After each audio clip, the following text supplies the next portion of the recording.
Welcome, viewers. I am your host, Chris Wofford. And I'm Lauren Chambliss. On today's show, we're going to learn about the craft of writing and how to bring structure and discipline to your process. We'll learn a few proven techniques that'll get us writing more economically, connecting with audiences more quickly, and ideally enjoying ourselves as we get better at it, no matter how torturous writing can be for you. We're going to ask a few poll questions throughout, so you're going to see a QR code come up through the discussion today. Once that comes up, get yourselves ready. We've got your participation. We're leaning on it pretty heavily for a lot of our discussion. So let's find out where our audience is joining from, rather from what industries, right? So here's the first question. What industry do you work in? And while we will wait for the responses to come in, Lauren, you're a professor at the College of Agriculture and Life Sciences at Cornell. You are teaching students who, as we just discussed a minute ago, not only dealing with science-based research type writing dedicated to that field, but writing for across platforms, across media. Tell us a little bit about how you teach the students that you're dealing with, and also we're going to talk a little bit about the online certificate program that you've developed some courses for. A lot of the techniques and skills and strategies are a key part of your curriculum there too. Absolutely, Chris. So my teaching is structured around really one objective, which is no matter where the student starts when they come into my classes, and they're all communication skills based. So everything from learning how to write social media, to creating a website, to writing a feature article, to writing an academic paper or a business memo, these sorts of things. But there are fundamentals across all of those, and then there's differences with all of those platforms as well. And my key goal, no matter what the class is to help the student, no matter where they start, to be better by the time they end the class. And I do teach a core required writing class. So as you can imagine, I get a lot of students who come in who are already strong writers, but I also get students who are not such strong writers. And what I want to do by the end of it is develop their competence and their confidence so that when they go out and have to communicate, which practically everyone does in today's professional world, that they just have, they have a toolbox at their disposal that will really help when it comes to writing. We've got a global audience that is working, cool. That are working across. Well, that about covers all of it there. So this is encouraging, right? We don't see many media people who are writing as professionals. Right. None really stick out to me there. Yeah. That could be the case, but we'll get into that a little bit more. Good to see. Well, yeah, and that's the whole point of actually what I do is that in today's environment, as you can see in today's professional environment, we've got technology, education, local government, nonprofits, marketing, manufacturing, real estate, everything, because there's very few jobs anymore where you don't have to write in some capacity for either an internal or increasingly an external audience. The communications program at the College of Agriculture and Life Sciences is especially strong. Yeah, you do a bit of research on communication over there. Tell me what happens. What's unique about it? Yeah, I don't actually do the research myself because I'm part of the teaching faculty. But we do have people who do amazing research, and it's really informed how I teach writing, to tell you the truth, because they study the social psychology of how we communicate. Like, how do people assimilate messages? How do they take information? What's the best way to get somebody to pay attention to the message you're trying to get across? How do people communicate interpersonally or in teams or groups? And what about when you throw a computer into it or Zoom classroom? And so we just do all sorts of communication in the department with some absolutely stellar researchers. And that helps inform what I've been teaching over the years. And to tell you the truth, I've learned a lot. I was in the business as a professional writer for 25 years, and I came to Cornell, and I was like, "Oh man, I should have done this before I became a journalist, not after." Yeah, you bet. Let's get a further sense of who's in our audience. I have a question for you, audience, which is, how long has it been since you've had any writing training or worked to upgrade your writing skills? Done, both work for yourself as an individual or been part of workshops or any formal education. Let's find out how long it's been since anybody's had any training. For many of us, right, once you're professionally established, writing isn't, it may be an innate talent, maybe something you sort of work on by practicing, but to get formal training is kind of a whole different ball game. So I want to ask you something. In one of your courses, you teach students research-based communication skills, and then pair them with local, national, and international organizations who work on the front lines of like environmental justice, education, activism, and so on. You had said in some of our pregame chats that this is the hardest, perhaps one of the hardest forms of communication. Why is that? Well, I think it's because these are topics that people already have a preformed opinion about. We know that, like if we just mentioned climate change, for example, there's quite a bit of polarization on the topic, yet the vast bulk of people in the middle are understanding of it and thinking about it, maybe not thinking about it, but willing to learn something, if you couch messages the right way. But anytime you're working on a topic that's either sensitive or has some sort of political attachment to it or partisan attachment to it, it's much more difficult to communicate. It's also difficult to broaden the audience. One of the big movements in the environmental movements right now is to broaden beyond what was always seen as the typical environmental group. We all have an image of who's an environmentalist. Well, it turns out that's not really very accurate at all, that there are enormous populations of people in the country who care widely, who've kind of been left a little bit out of the conversation. So we're attempting to bring them in. These associations, and then also talk to mixed groups. Like one of the local organizations we work with has to talk to farmers and Cornell professors and students who are swimming, and because it's all about lake health. Yeah. And so you have to be able to speak to multiple audiences and not just to one. And that takes some training and practice, and there's a lot of research to back it up, which is great. Persuasive writing to be inclusive, right? Yeah. To figure out how to do that. Yeah. That's pretty tricky and also business. to motivate people to actually change behavior or do something that you hope they'll do. That's another huge step, not just raising awareness and getting facts out, but actually motivating people to make a behavioral change or to support something. All right, so we'll talk about understanding your audience in just a couple minutes here. So there we go. How long has it been? I've done very little since I went to school, so we don't know how long that is. I could have done it in years or what have you, but that's just about half, right? So once people leave school, not many people are kind of continuing to work on their writing. Yeah, including me until I came back to Cornell as a professor. Okay.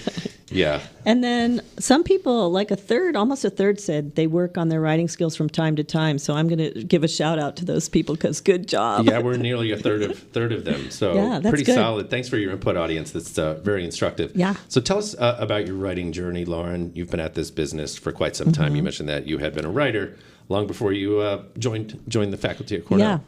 So I was in the Washington, D.C. press corps for 22 years, writing for a variety of big newspapers in London and in the U.S. and financial magazines. I'm losing my headphones. I mostly covered economics, trade, the Federal Reserve, Congress, and sometimes the White House, depending on whether they were involved in an economic topic or not. So I did that for 25 years and covered healthcare, taxes. I can't tell you. It's just a very broad portfolio. And I loved my journalism career. It was fantastic, and being part of the whole scene in Washington was wonderful. But I moved here for a real life change at about 15 years ago. And shortly after that began my journey at Cornell. In between, I actually was running a retreat center with 200 acres. You had mentioned that. But that's a story for another day. Yeah. But all the time I was doing that, I continued my writing. I've done technical writing for the Justice Department. I've done technical writing for high-tech companies. I've edited economic textbooks for HarperCollins years ago. So I have a broad kind of professional background in writing. And then for the last few years, as I said, I've been here at Cornell the last decade teaching writing. And I realized the other day I've edited over 10,000 papers and articles that students have written, and I've learned a lot about writing just from doing that.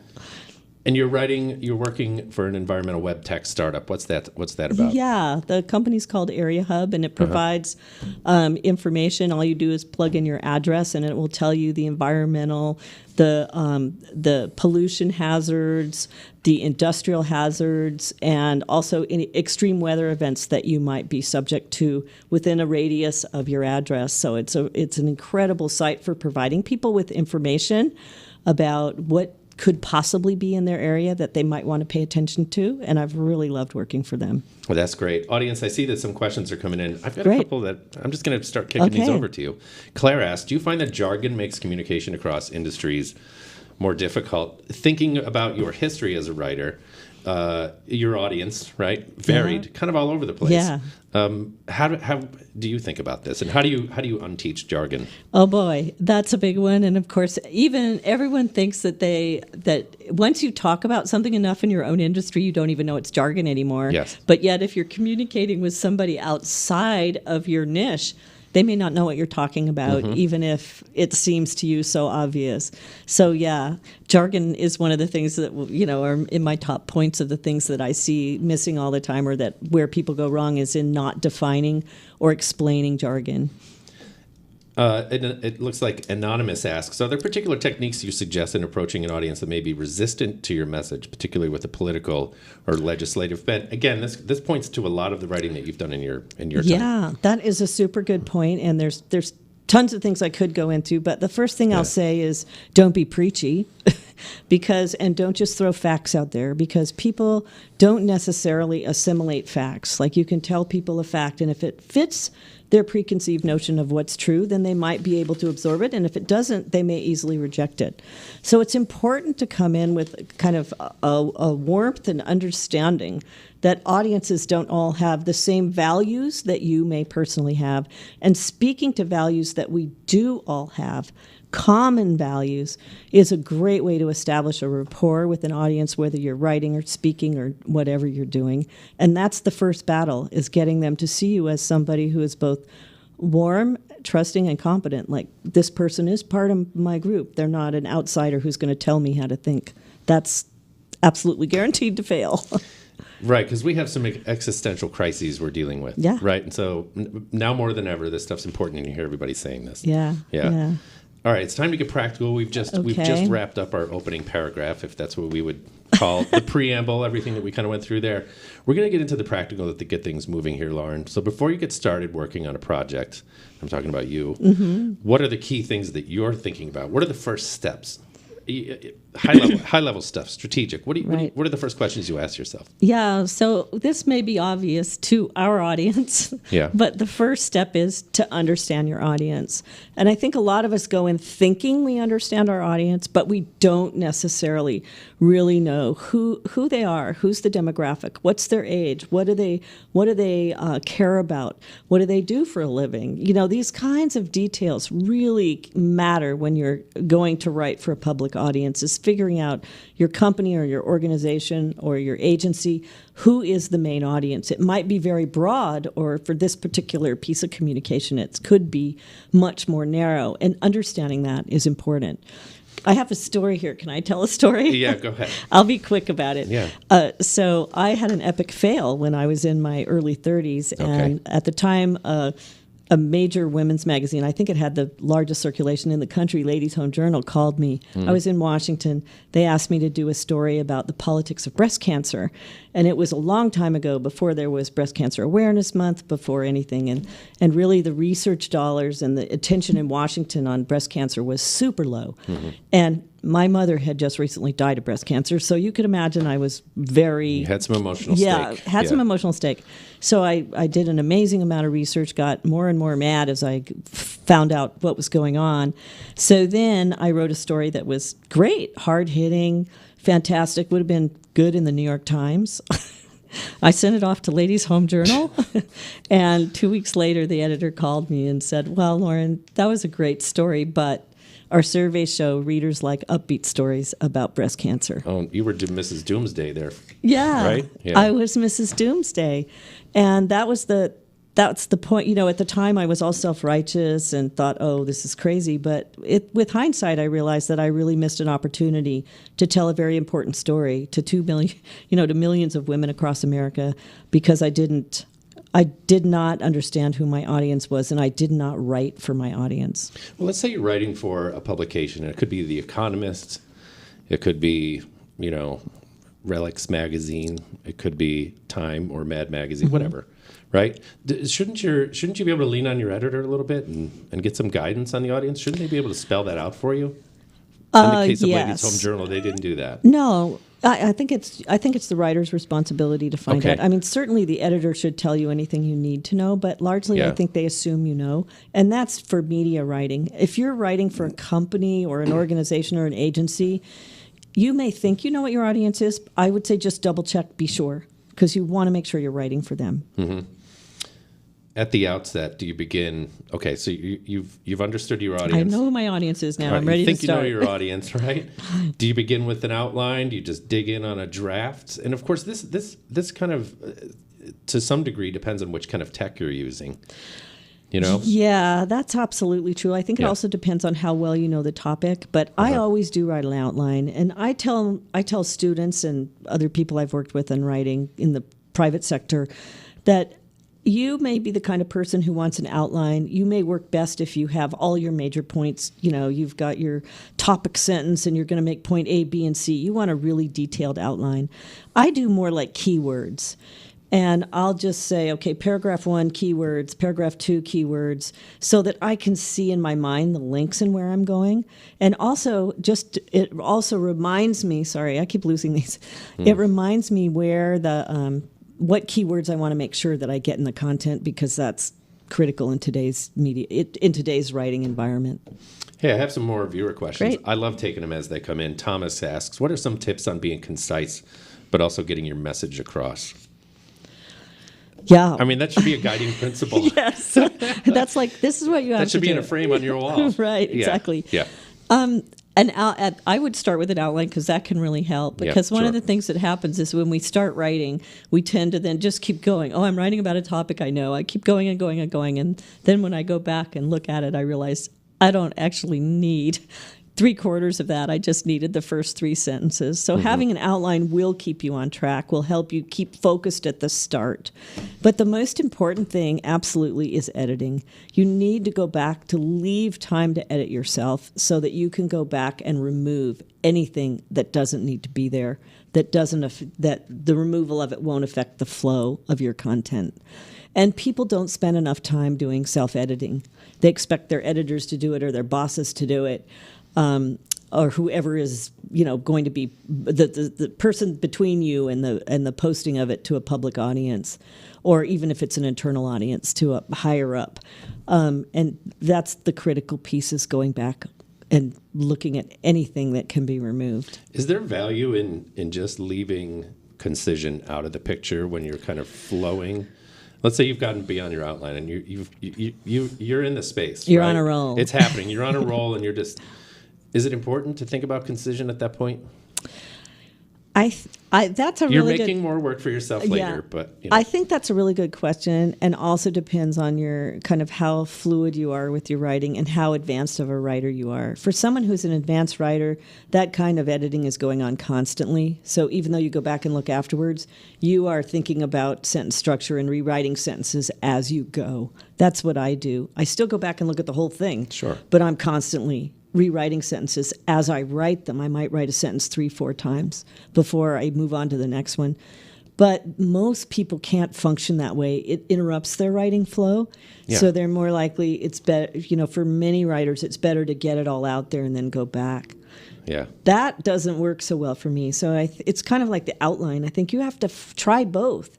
Try both ways and see what works best for you, what helps you get to an end product that you're really happy with. Hey, let's talk about flow state for a minute. You had kind of discussed that before we were live Right. here, about how to get yourself in a mindset. Do you have any tips on how to? I don't know. We're all different, right? Yeah. Sometimes some of us have monkey chatter going on in our head all the time. Some of us are able to kind of just relax. Is there anything you kind of do to get yourself in a creative space?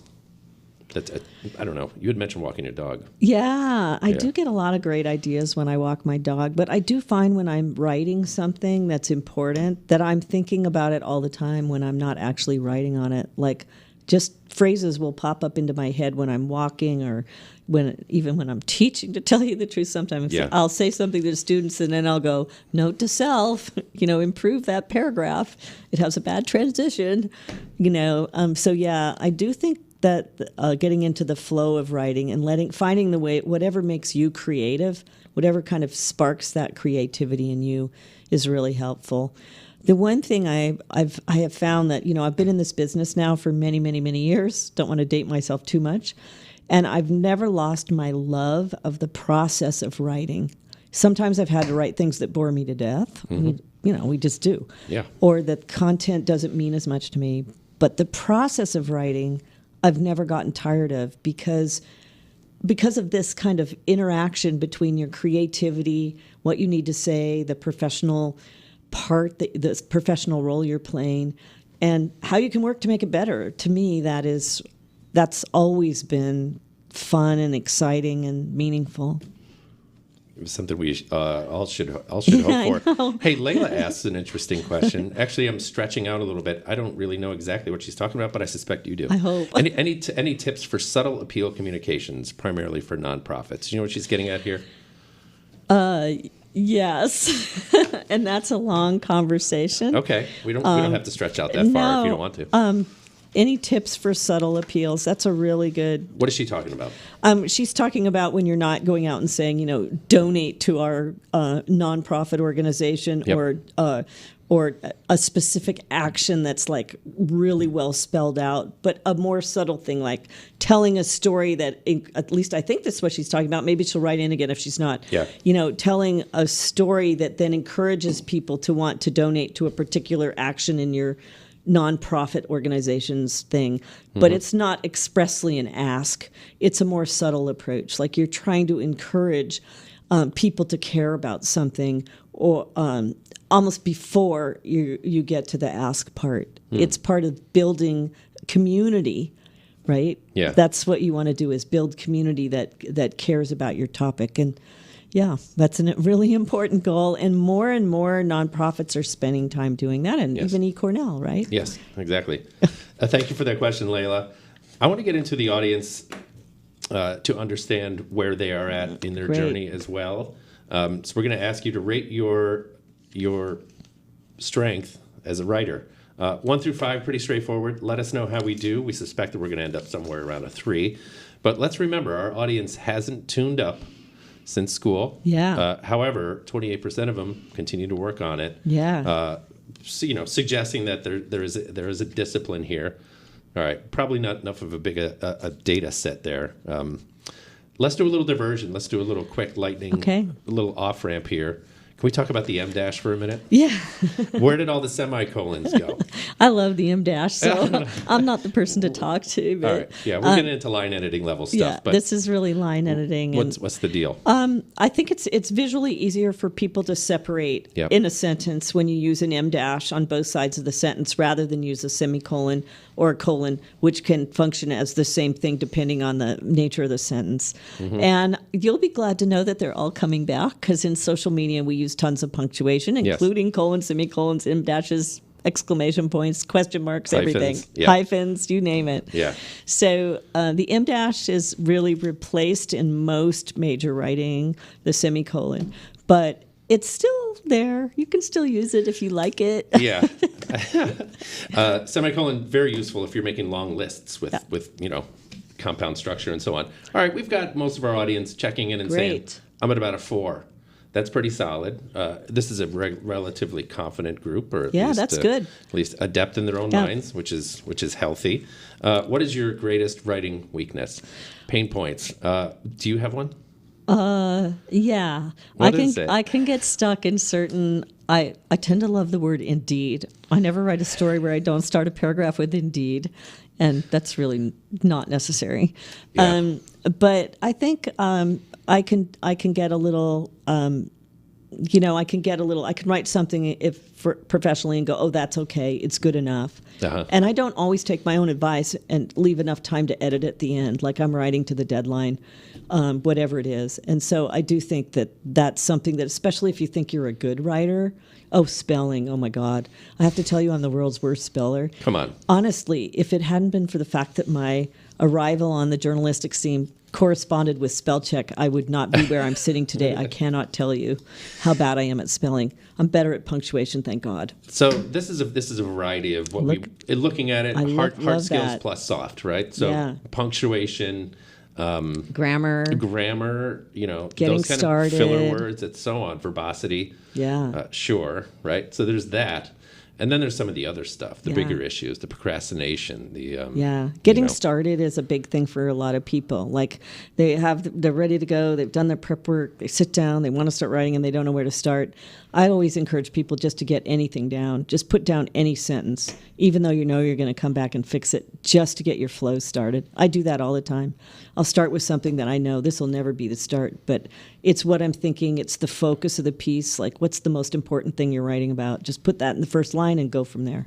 When you're teaching, going back to Thomas's question about being concise, which is fantastic. It makes me think about 1,000 other things, which is, given all the platforms that we work on, the open spigot flood of information that we take in every day in the form of words, how important is that, being concise when you're teaching? It's got to be more value than it was certainly 30 years ago, right? You open up a big email and I better strap in and here we go. Yeah. Right? Some people spend hours writing an email. Right. Any thoughts on that? Well, I do think you should spend hours writing an important email, but I do think you should do it in as few words as possible. Yes. And one of the things that I talk about being a really important tip for any writing that's done today in the professional world is to prioritize your points. You always want to get your top point, the most important thing you want to say at the top. And in journalism, we used to call this the inverted pyramid, right? You figure out what's the most important thing for your readers and go from there. But it's really now what we use, that format, which is a couple centuries old, is still the most important thing for people to keep in mind no matter what they're writing. You don't want a long layup that someone has to dig through to get to the 5th paragraph before they know what you're talking about. Mm-hmm. Because whether it's an email or a post for your website or a memo about where your industry is at the moment, you're going to lose people before the end. Mm-hmm. So you've got to prioritize your main points. Yeah, viewer Shri asks about that very thing. What's your take on pyramid principle? Yeah. I was introduced to it by my former manager, and company was big into it, being structured and top down. In journalism, it's called don't bury the lead, right? Yeah, don't bury the lead. Same kind of deal. Anything else we need to know about the pyramid principle? I mean, it's pretty simple. Get your most important points at the top, and then just do them in descending order of importance. It doesn't mean when you get to the end, you just can stop without putting something pithy or having a good ending or a kicker, as we call it. Mm-hmm. But you do want to make sure that as your readers drop out, they're getting the information that you deem as the most important. Because you can't think of it as a fail if you write something and it's not read from beginning to end. In today's world, very few people are going to get to the end. So if you just get their attention and get them for a couple of paragraphs, you want to make sure that you're hitting your top points. Now, I will put a slight caveat on that, because when you're using storytelling or narrative, which is a really important way and a very effective way to communicate with people, sometimes your narrative can take a paragraph or two before you get to the main point. Mm-hmm. And that's not just the case for media stories, but for writing over a multitude of platforms and different kinds of messages. So you've got 4 super important tips to enhance your content, no matter where you start. Let's review these. I love these. Okay, I hope I can get back to it's them. It's where number 14, where we begin with thinking in thirds. What's that about? Yeah, thinking in thirds. So remember I talked about leaving time to edit. Yeah. So I always, whenever I approach any topic, I think in thirds. I think, okay, I need a third for prep. Even if I think I know the topic, I'm going to look up stuff to make sure that I've got the latest details, or that I've got the most important details, or the punchiest, most interesting details, right? It's not just coming off the top of my head. The second third is writing. So I actually plan to only leave a third of my time writing, and then the last third is editing. And that's the most important part, and what I can't stress enough to people is that you must leave time to go back and self-edit your work. And even if you think you're not good at it, just practice, because you will get better as time goes on. That is probably what separates a mediocre writer from a great writer, is the ability to self-edit. Sorry, go ahead. No. You go ahead. I was going to say, and B follows on that, or Yes. the second thing, which is to leave plenty of time to edit.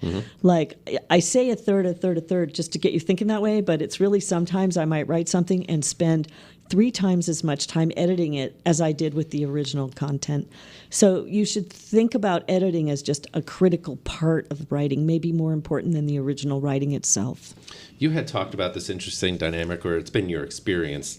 The shorter the piece, the longer you spend on on the consideration of it. And this goes back to that concise email. Think about it forever, especially if it's important.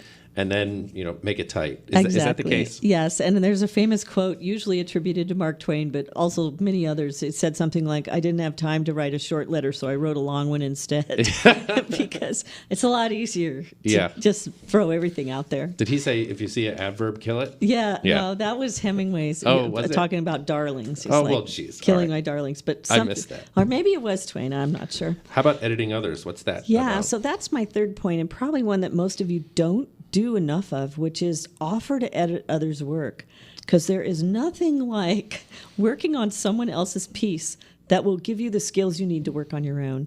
And I see this in my classroom all the time because I select the top students in the class to become teaching assistants in the next class, where they help me with grading and pre-grading and looking for certain things in papers. And every single one will come up after the class and go, oh my God, my writing is so much better now that I've edited these papers. And even my writing has improved vastly since I came here because I have just edited and read so many other people's work.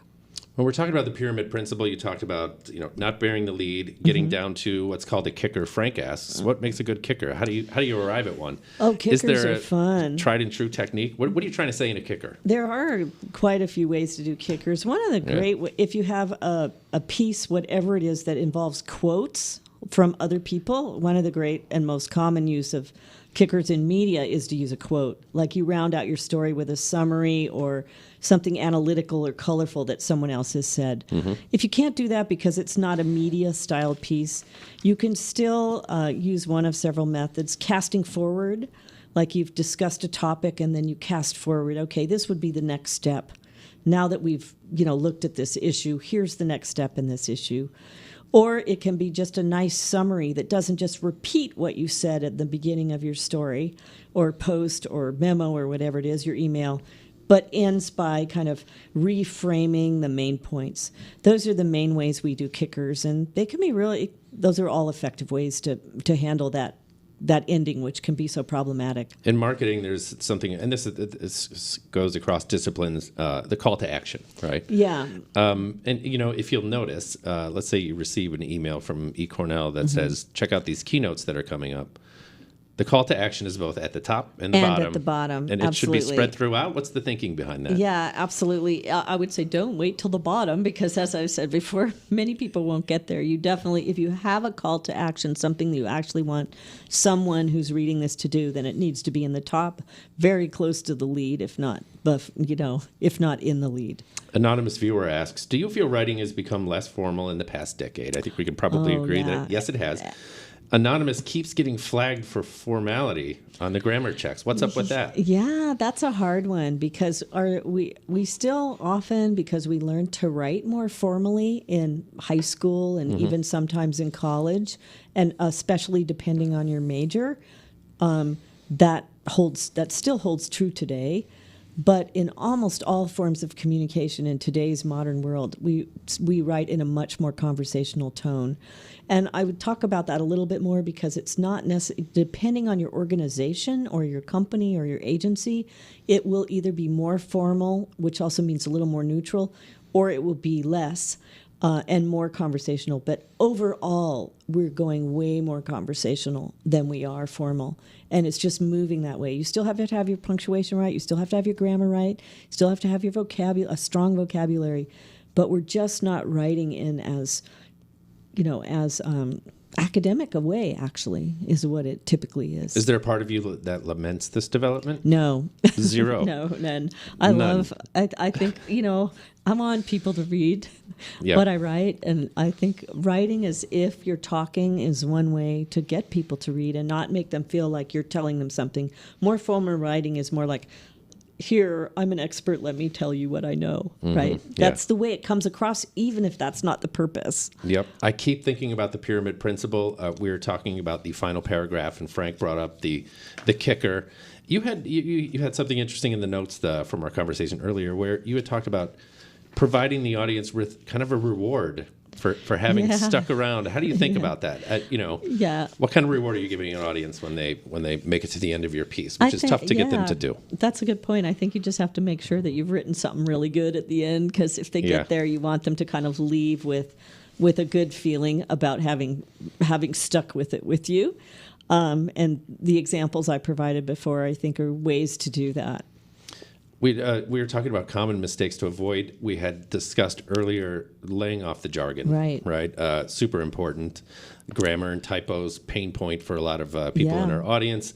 Preachiness, drowning in details. Yeah. How about that? Right. And that's again another audience consideration. But what about the details? Talking over somebody's head. How do you kind of continue to make it a more of a democratic read through the that's process? a really good point. I think this really is important, especially for social media and online, like when you're writing for a website, because we do tend to drown in details. And in fact, there's a famous Toni Morrison quote before she became a Pulitzer Prize winning, prize winning author.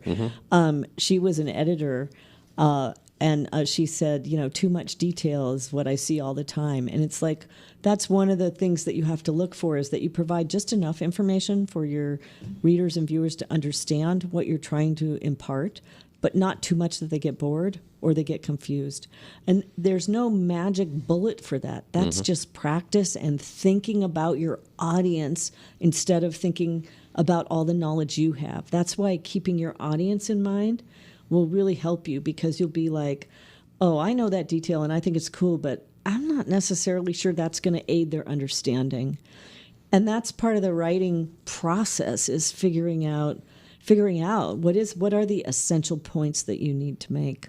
And I wish there was a way to do it just by always do this or always do that, but there's not.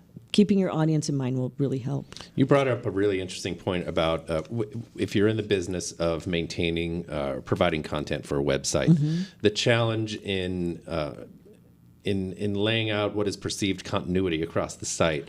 The primary page feeling like one thing. Once you 3 clicks down and it feels off brand, things are a little squishy. How do you think about that? Yeah, that's such an important point, because brand consistency, no matter who you're working for, is one of the things you really want to strive for.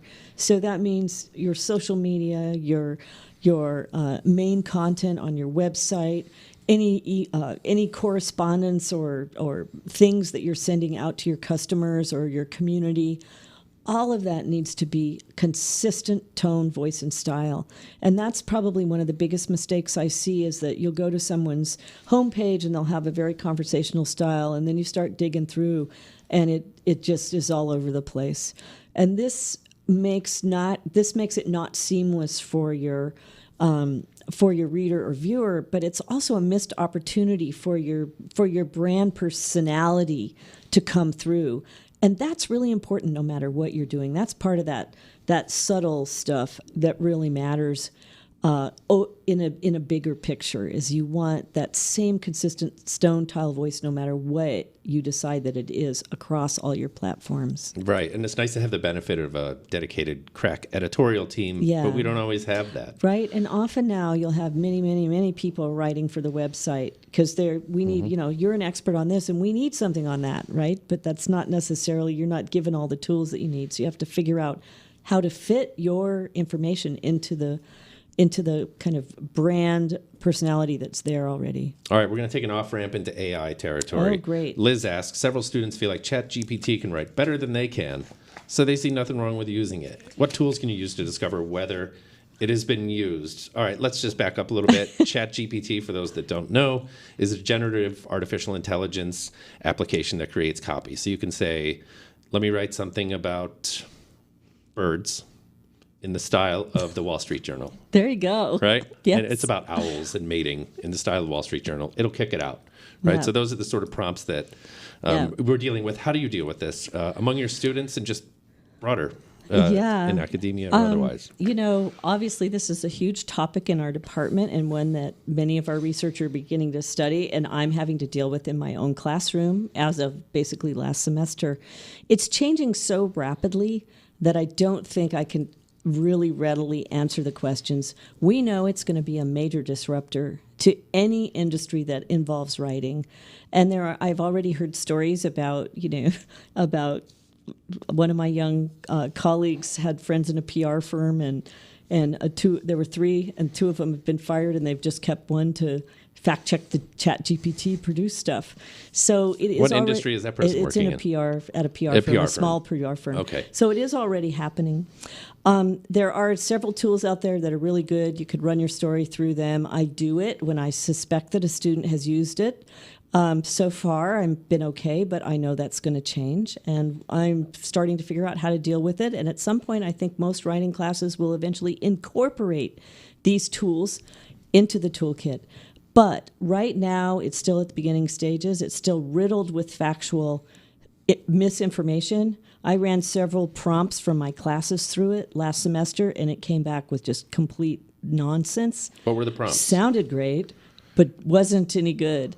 Well, I Okay. had it give me a paper, give me a summary of a complex research paper that one of my colleagues wrote that's very well cited and well known. So I figured there'd be stuff out there about it, and it came back with this really well written summary, but it had nothing to do with what was in the paper. There were so many mistakes. Wow. So it still makes mistakes. And it makes factual mistakes as well. So Yep. It's compiling information. Yeah. Effectively. And it's compiling information that you don't know where it got it. And that's the big problem is that it can compile information and tell you two of the three things it writes are accurate, but one's not. So we haven't quite figured out how to completely deal with it. It's a great question. It's, stay tuned for the next couple of years. Yeah, we'll see.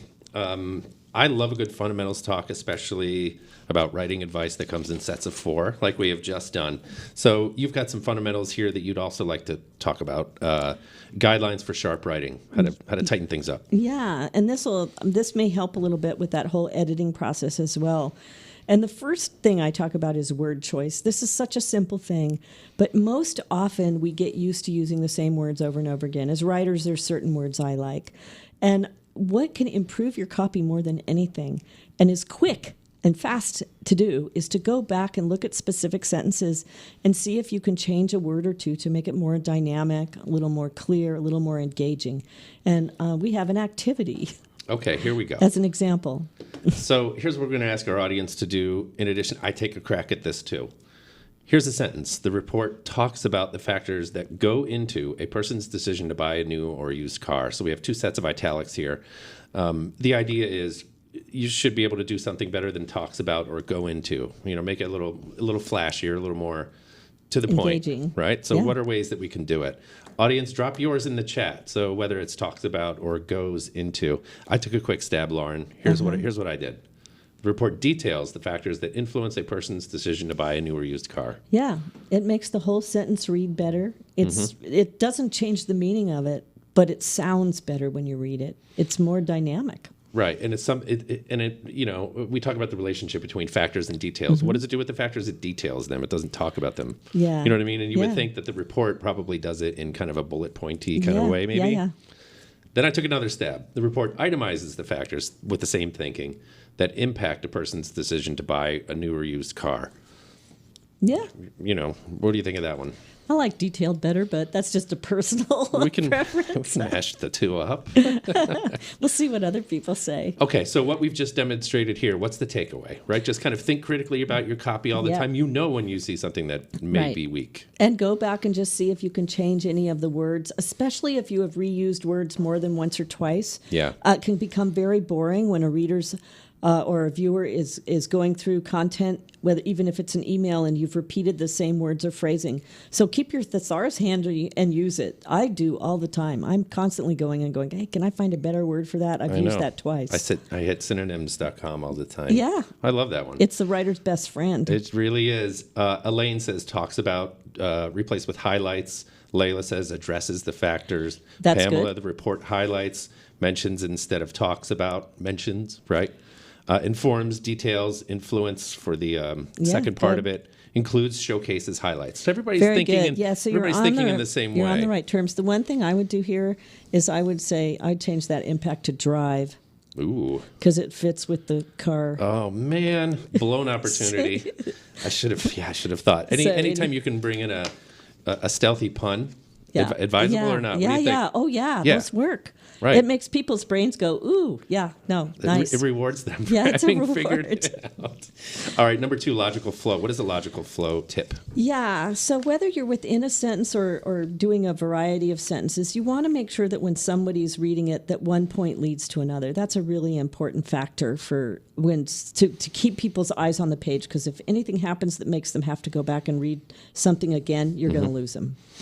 And so we've still got our outline handy. That probably helps. It does help. Right? Does this fit the bill or not? Self-editing, make sure one point leads to another, and so on. Yeah. Transitions. This is cool. We could probably do a whole show on this because I'm so curious about it. I hadn't thought it too heavily before we started talking about this. Tell me about transitions. Yeah. Head to tail or otherwise. Especially in the online world, because our paragraphs are so short for viewers, right? You're looking at something on your phone and you can't have 6 sentences in a paragraph because it's too much text. So we break out paragraphs into much smaller chunks. And as a result, we have to pay even more attention to transitions in order to keep that flow in the story, the logical flow, and to keep readers' eyes on the page. And so one of the things I talk about is we all know transition words, how to use however and despite, and indeed. My favorite. Indeed, we do. But one of the things that you can do that will really help your story is to focus on what we call head-to-tail transitions, where you're looking at what you're talking about in the one paragraph, and then you're picking up some aspect of that in the next paragraph that ties back to it. There's lots of ways to do this, but we're just going to one of the ways is to use some of the themes or ideas in the paragraph before and repeat them in another way in the second paragraph as a transition. And we're going to show an example here. I love this piece. First of all, let's tee this up and say this is a kestrel, a bird of prey that is to be found around here. Small, about the size of a robin, you said, something like that. So we're going to be talking about kestrels, and that's why I've shown you, because here's a couple paragraphs that you want to demonstrate something here. But this is, again, we're thinking about head-to-tail transitions. So what are we looking at here? This is just one kind of transition, but if you read this story, you'll see first I wrote this for a magazine called Living Bird. First I'm talking about kestrels and what they are, just so the audience can locate them and think, oh yeah, I've seen one of those, I know what you're talking about. And then in the sentence there, it says, they're easy to spot in open fields, hovering over an unsuspecting mouse or grasshopper before going in for the kill. Okay, so easy to spot is what I used for the next line. Okay. But just because a bird is easy to see, doesn't mean the species population isn't declining. You don't like that one? Oh, that is a terrible transition. What's wrong with it? Well, it's got a double negative in it. It's too long. It's too hard to follow. If your readers I think they would leave if they read that sentence. And those two things are kind of not connected. Yeah, right? It's just like in a real way. It doesn't really work quite well. So there's lots of ways you could rewrite it. Mm-hmm. If we can go back to that first paragraph, is that possible? Yeah.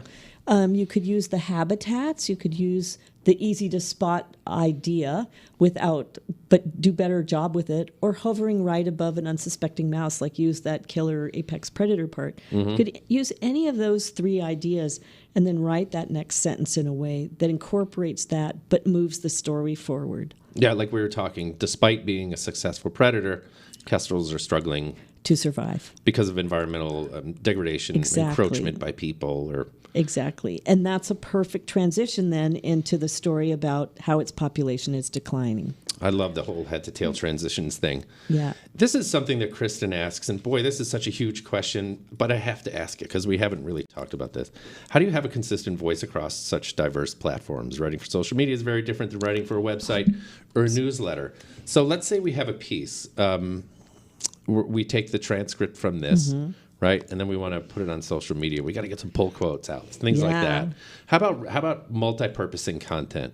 Or thinking about voice across different platforms. How do you do it? How do you teach this in a disciplined way, other than to say, know your audience, and et cetera? Yeah, of course. That's a really good question. And I think it's obviously not completely homogenous either, because you can have more fun with social media than you would do with, say, LinkedIn, right? Say you're doing something for Twitter or Insta, you're going to have a slightly different tone, slightly different than what you're going to do for LinkedIn or something else like that.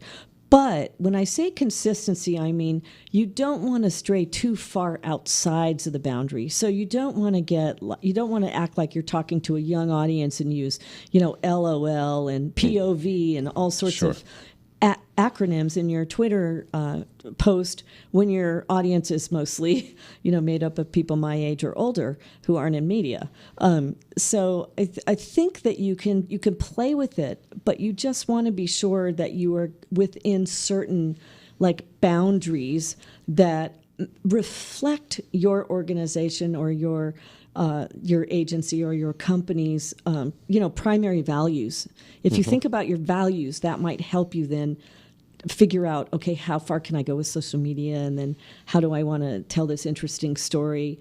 How conversational do I want to be? Do I want to speak directly to my audience, like you, we, I, or do I want to keep to that third person? What's the personality? Like many organizations should have, but probably don't have, guidelines to help you with this. And if they don't have, you might consider suggesting it, because it would help other writers. Yeah, absolutely. We didn't want to get too bogged down in style, AP, Chicago, et cetera. But house style is definitely an important thing. And Absolutely. if you have the capacity, do it. Yeah, absolutely. And there's maybe even a message that your organization really, really adheres to, like the one you mentioned before that I work for, the tech startup. We are very science-based. So we do have, we don't have a super oh, this is cool type of attitude in any of our messaging. It's a little bit more, this information is important for you to know. That's our core value. Like, if you want to find out information, we're here for you. And so that tone can really be duplicated across multiple platforms. It's thinking about it kind of from that value proposition, maybe, perhaps, rather than just how do I use specific words that work everywhere.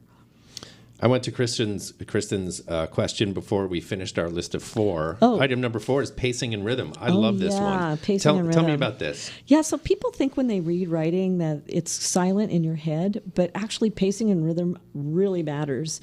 So even when we read, if something's got a slight cadence to it, it's a bit poetic, we stick with it longer because it sounds good when we're reading silently to ourselves. And one of the easy ways to do this, there's lots of tips on how to do that, but one of the easiest ways is to vary your sentence length. And that's something you can do in self-editing, and I do that all the time. I go back and look at a paragraph and go, oh my gosh, all the sentences are the same number of words. I'm going to vary the sentence length. I'm going to make this into 2. I'm going to leave that one kind of medium long, and then I'm going to have a really short one. And that really affects the language and it affects how people read it. It's much better. And you can kick up the drama, right? You can also use it to kick up drama for sure. Short sentences are the best for that. Like, and then the world changed. Yes, Whoa, perfect. That's a great end of a sentence. I want to go back to the audience, and just real quick, we do have time for more questions. So if you have them, please drop them in here. I'm receiving them here on the iPad. Storytelling, big deal. Certainly been a big deal over the last couple of years. Some of us know it well. Some of us don't understand it so much, but we know that it's becoming a part of many aspects of business, part of our lives. We have professionals, everyone from salespeople to, salespeople are learning storytelling. Yeah, right? they sure are. That's kind of what they have to do. We have personal consultants who are charging huge fees to tell people how to tell stories, to instruct people on how to tell stories. Why is this such a huge thing now? Why this time and why now? Yeah, so I think you can actually thank communication research for that, because there's been voluminous research in the last decade or more which has pretty much shown that when you want to reach people, when you want to get your message across, no matter what it is, that storytelling is one of the most powerful ways to do that. If you think about it, when you were a little kid, hopefully you had parents or someone in your family who told you stories or read you stories before bedtime, right? This is kind of an innate human action to both tell stories and to hear stories. And as I said, voluminous research has shown it's one of the best ways to get people to pay attention. They're way more likely to remember a story than they are to remember a set of facts. And that's why you have, marketing companies are using it now. Like, practically all the car companies, when you look at their ads, they're not selling a machine, they're selling you a story, a way of life, like a vibe, look what our car can do to your life. We're going to tell a story about what you're doing in our car rather than look at all the whiz-bang things it has in it, which is what ads used to focus on, right? Yeah. All the cool technology. They don't even hardly talk about that anymore. Not really, right. It's all you can go camping with your dog or drive with your friends for a beer party on the beach or whatever it is. Exactly. A couple audience questions I want to bring in here. As far as the vocabulary, Tiana asks, any tips for how to improve your vocabulary for a smoother writing process? When you teach writing, do you talk about reading and how people should read and what they should do? Yeah, but it's a bit of a lost cause because, the one time in my life I didn't read so much was when I was in college because I didn't have time. Yeah, so, sure. I always ask the students how many of them have read a book in the last sometimes I say year, and it's sad how few raise their hand. And I'm not talking about textbooks or for class, but outside of the class. So reading is the number one most important thing you can do, but that doesn't have to be novels and, nonfiction. Even reading texts, even reading emails, even reading, everything that you read, bring a critical eye to it. Look at it and think, could I have written that paragraph better? Ooh, why am I having trouble getting through this paragraph? Like, that can help improve your writing, even though it may not be it's not linear, like, oh, I looked at that paragraph, so I'm better at writing the next day. But over time, it really does add up. And you assimilate what works and what doesn't, and then it helps you better spit it out when you need to. This brings me to one of my favorite segments that we call What Did You Bring? On this segment, we both bring something that either assists us in our personal life, makes us better professionally, or it's just something that we think is cool. So Lauren Chambliss, what did you bring today? Okay, so I brought my copy of The Sun magazine, and that's because I have a creative nonfiction piece in it. It's very small. It's only 400 words. We talked about this one earlier. Yeah. Same piece. Yeah. Okay. So it illustrates two things. One, push yourself outside your boundaries because it's a form of writing I've never done before. It's non-journalistic. It's a personal story. And it helped me to just dig into something that I'd never done before and really forced me to think about writing and to write as well as I could. And to that point, I wrote the story in 2 hours, but I think I spent probably 12 or 14 editing it because I had a lot of time. Because of the concision, and back to that Twain quote, right? Yeah. I didn't have time to write a short letter. Exactly.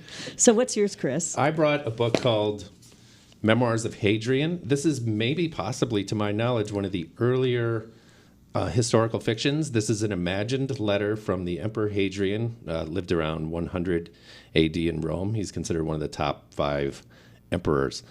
So this is an imagined letter from Hadrian to his eventual successor, Marcus Aurelius. Boy, that sounds dry, but it is not. It's action-packed. It's beautiful. There's that kind of a higher level of thought.